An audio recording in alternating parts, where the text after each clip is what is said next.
Hi, readers. I'm so excited for our next third grade reading unit of study.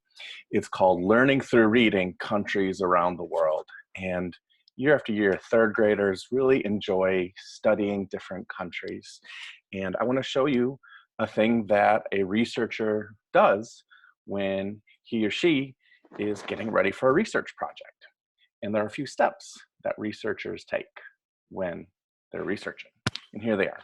So researchers need to get ready first thing to learn about a topic. The first thing that they do, that my recommendation is to take your resources and to sort them from easiest to hardest. You don't want to start with the trickiest book when you're researching. You want to start with the easiest one and work your way up to more complexity. The next step is to skim the books, the illustrations and also the table of contents to see if you can sort of pull out some predictable subtopics. Some of you are familiar with this when we studied animals and we studied things, some predictable subtopics were things like habitat, food, dangers, life cycle, things like that. What do those predictable subtopics look like when you're studying a country? And then the last thing you want to do is pick one of those subtopics, start reading and taking notes. So let's watch me do this. I have got a whole set of books on a country that I'm going to be studying, China.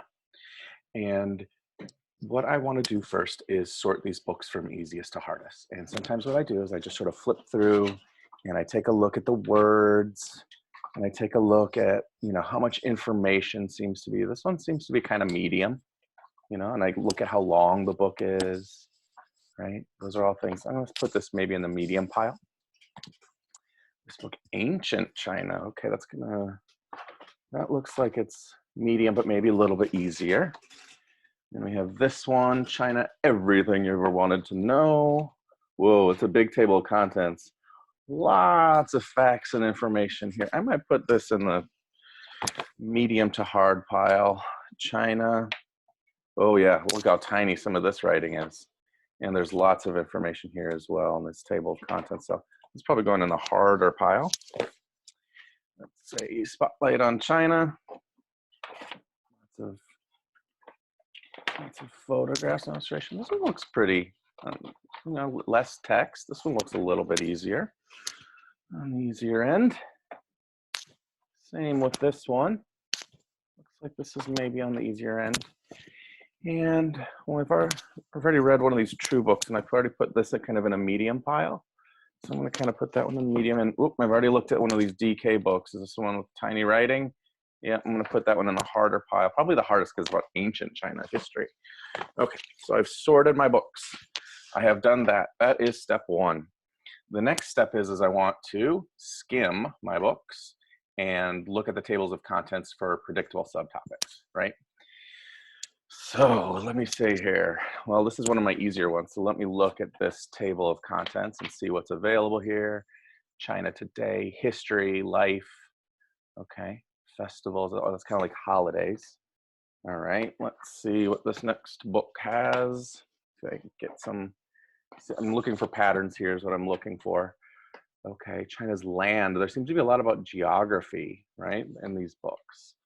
I'm noticing Chinese culture and holidays. Like culture I know is like how people live. So I bet that is China long ago. History. I'm noticing things like history, geography, culture. Those seem to be some predictable subtopics. Let's see if those are true here. Okay, think big, inventions, places. That would be like kind of like geography, right? What is so special about Chinese art and music? That's like culture, like the way people lived. So I'm noticing history, geography, and culture. Well, I know this is going to be all about history because it says ancient China. Great Wall, that's a place, so that fits with geography, right? So let me just think here. I'm kind of confirming my patterns here of history, geography, and culture. Yeah, the rise of the first emperor, history. Daily life in China and celebrations, that's culture. Yeah. Okay.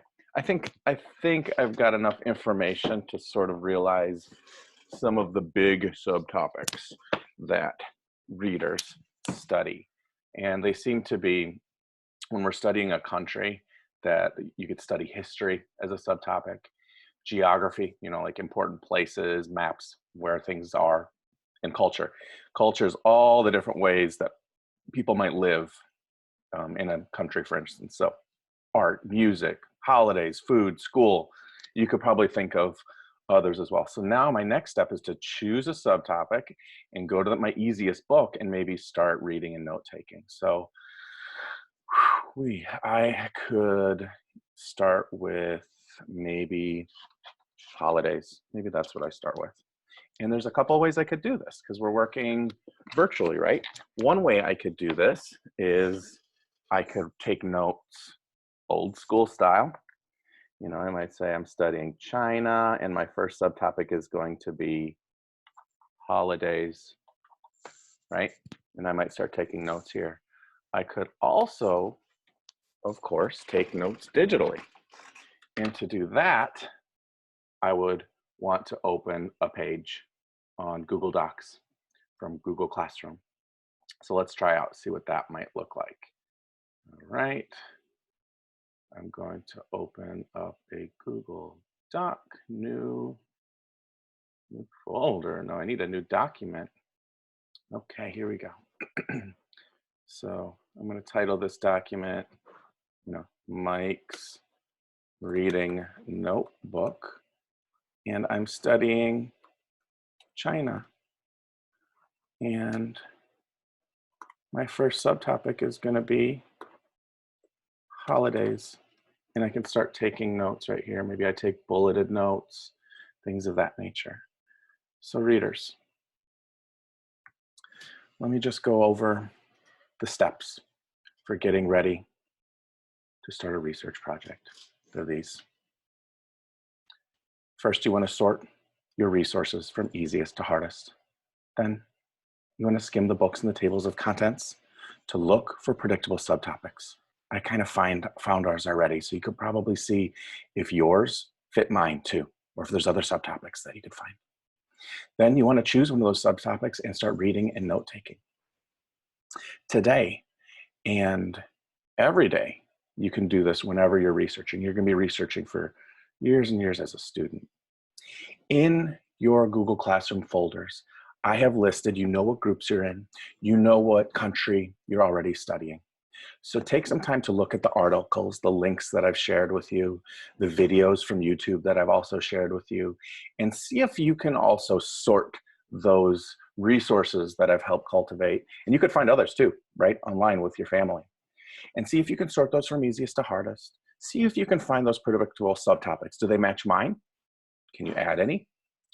And then today you might get started just a little bit. Start one of your subtopics, start reading it, looking it up. You'll have days and days to look more at different subtopics, but get started for today.